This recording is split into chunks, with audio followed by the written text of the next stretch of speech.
Welcome to the Right Academy. I'm Matthew R. Miller.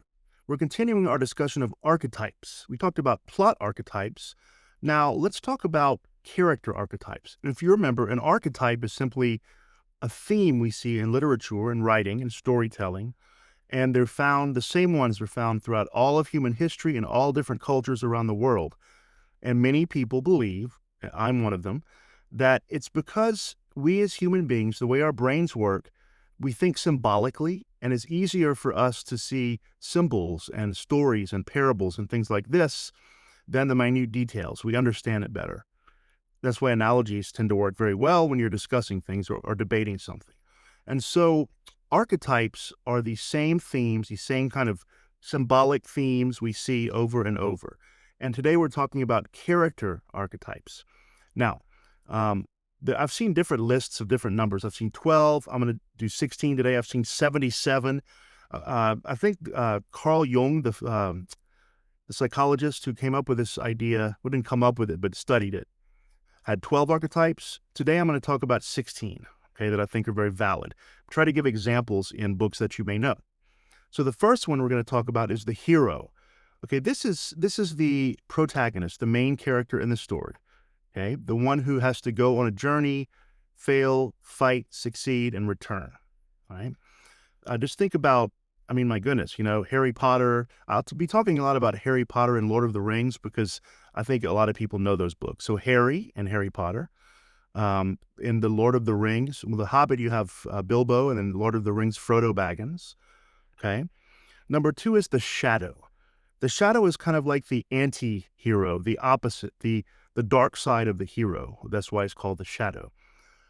The purpose of the shadow is to show the duality of the hero and thus of all human nature. We're not all, perfect. We're not all perfectly good or perfectly bad. I think we all have good and bad. And so the shadow is the bad side of the hero. A great example of this is Gollum in Lord of the Rings. Now, the shadow could be literally like another way the character acts, like Dr. Jekyll and Mr. Hyde, or like Angel and Angelus in Buffy the Vampire Slayer. But Gollum is actually a separate character, but Gollum was a hobbit before he got addicted to the ring, and so he's kind of the dark side of what the hobbit could be. Number 3 is the sidekick. Okay, sidekick. The sidekick is, the name implies, it's someone who goes along with the hero, and the sidekick's purpose is to help ground the hero, to keep the hero going in the right direction without being the hero themselves. A great example of a sidekick is Ron Weasley from Harry Potter, right? Good old Ron. This is, or if you want to think of like superheroes, Robin to Batman.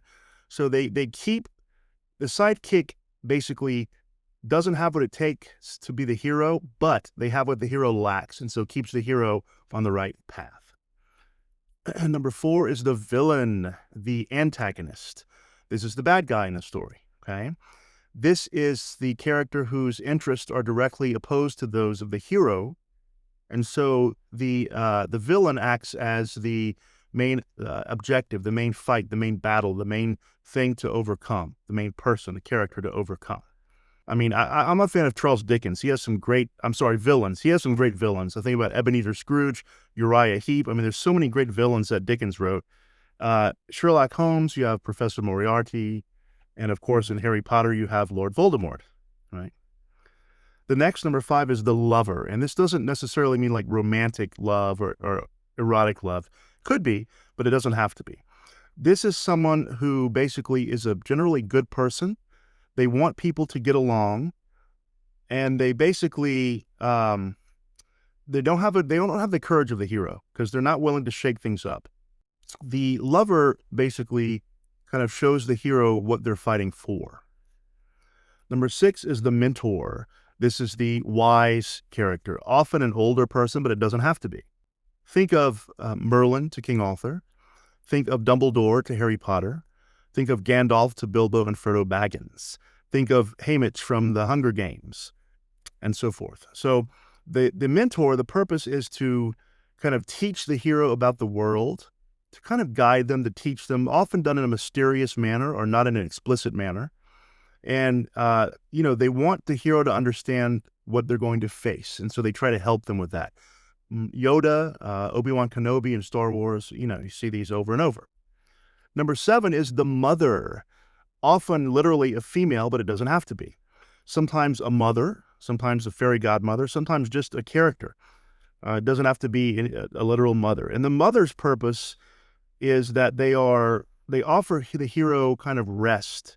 They give the hero tools that they need to continue. They help the hero get restored. I've said before, when you're writing a story, especially if it's something with a lot of action or horror or drama, you want to have the occasional scene where the hero or the main characters go somewhere where they can just relax and be themselves. It gives the reader's mind a break too. It allows the heroes to restore, and that's the purpose of the mother. Spider-Man, you have Aunt May. I'm trying to think of some other mothers, but that would be a good example of that. Oh, Harry Potter, you have Mrs. Weasley. Perfect. Right, number 8, the everyman. This is a character that the reader can identify with. The everyman is nothing special. They're just normal. They're not a hero per se, but they find themselves in a challenging or unusual situation and try to deal with it the best they can. One example might be Dr. Watson from Sherlock Holmes. He basically he's working with this genius Sherlock Holmes, and Dr. Watson's never going to be, a Sherlock Holmes, but he's there to show the reader, help the reader understand that we can be thrust into strange situations, and though we may not be the brilliant genius or hero, we can still deal with them in a very real way. Number 9 is the damsel. The damsel. You may think of the phrase, the damsel in distress, from the fairy tales or the Middle Ages. The young lady kidnapped by the dragon or Rapunzel. That's a part of it for sure. The damsel, though, again, doesn't have to be any certain age or gender. The damsel is kind of an innocent, naive character. They don't have a lot of experience in the world. They kind of are helpless and need help. They love this innocence, and they try to avoid dealing with reality, even when it challenges this innocence. And they're very positive. A great example of the damsel is Tiny Tim from Charles Dickens' A Christmas Carol. This little, disabled boy who has got a tough life, and no matter what happens, he's always screwed over, but he always creates this positivity that just warms your heart, right? Even after Ebenezer Scrooge has basically not paid the family enough to barely survive, he still thanks God for Ebenezer Scrooge on Christmas that they have food to eat. So Tiny Tim is the damsel. Number 10, the trickster. I've talked about this before. I have a whole video on it. The trickster is basically this amoral, meaning not good or not bad, just completely has no morals either way, does things for themselves. They're clever, they're cunning, they like to cause trouble, they like to stir up chaos. Examples would be, if you're familiar with Shakespeare, from A Midsummer Night's Dream, Puck, right? The Weasley twins from Harry Potter are definitely trickster characters. And trickster, Loki from, the Norse mythology. And so tricksters, their purpose in the story is to stir up trouble, to change things, to force the hero to face things that they might otherwise never face, and occasionally to help out if they feel like it. Number 11 is the guardian. Not someone who guards the hero, but who stands at a portal between two worlds and guards the second world. Think about a guard at a gate. If you need to get through the gate, you've got to somehow convince the guard to get through, trick them or fight them or some way get through. The guard often is a less complex character. They have a purpose, and that purpose is to keep that gate closed. Their function in the story, the guard, is to make the hero have to change the way they do things. The way they've been doing things are not going to get them through that gate. So they have to change, transform, realize something about themselves, be clever, find some way to get through. Think about the three-headed dog from Harry Potter. Is it the Chamber of Secrets, where the three-headed dog, was it Fluffy, guards the chamber? That's a great example of a gatekeeper. Number 12, the herald. The herald is kind of like a prophet, okay? The herald will tell the hero that there's going to be some changes coming, that they're going to have to face some things. The herald often acts at the beginning of the story. Gandalf in the beginning of The Hobbit is a herald when he marks Bilbo's door. He later becomes, the mentor. But another example might be the Effie in the Hunger Games, or in Macbeth, the three witches, right? The three wise women. It also might be a literal herald, a literal messenger. In Cinderella, right? The king sends out a literal messenger to say the king's going to be having a ball and he wants to find a bride. So the herald. Number 13 is the scapegoat. The scapegoat is simply, we know what this term means, right? It's someone who's blamed for something they didn't do. The wrongdoings of the group or the main character are cast on this person, and they suffer for someone else's sin or someone else's wrongdoing. One purpose of the scapegoat is for the antagonist, the villain, to be able to kind of make progress in whatever their goal may be. Sometimes the scapegoat may be incorrectly, falsely blamed by the hero. The hero may think the scapegoat is guilty, but find out that later they were wrong. Think about a horror movie, right? A slasher or a mystery horror or something like that, or a ghost story where you don't know the origin of the ghost. Oftentimes there'll come a point where either the characters in the movie or you, the viewer, will think, that person's the killer for sure. And then it turns out they weren't, although they were blamed for it, okay? Number 14, the outlaw. The outlaw is independent and lives outside of society. Think about Robin Hood. Robin Hood is an outlaw. And the outlaw sometimes will be kind of like, looked at in a romantic way, not loving romantic, but like a fantasized way, like, oh, what a great person. Or might be hated. Robin Hood was loved by the poor, hated by the rich and the powerful.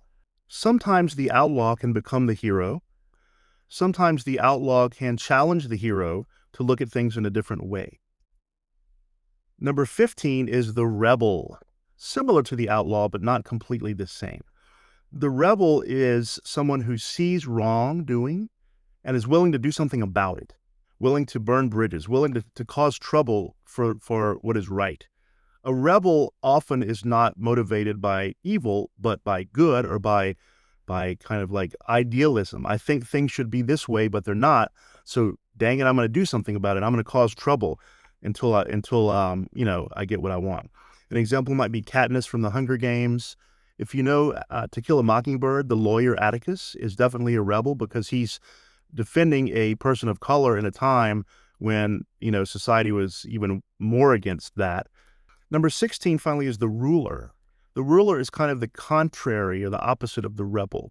Whereas the rebel wants to shake things up, burn the city to the ground to get what's right, the ruler wants to keep things as they are in a rigid way.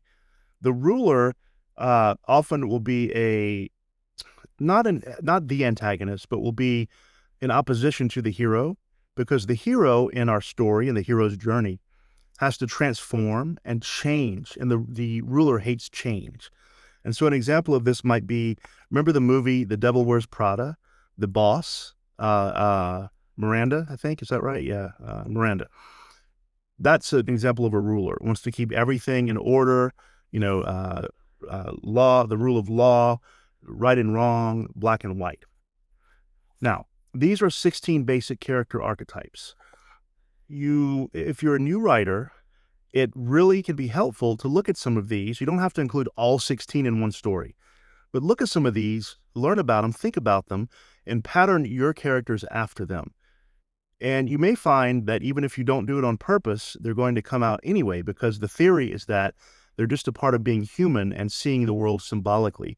And these same characters will show up again and again, whether the literature, the storytelling's from Asia, Africa, the New World, Europe, whatever, Australia, we're going to see these characters again and again.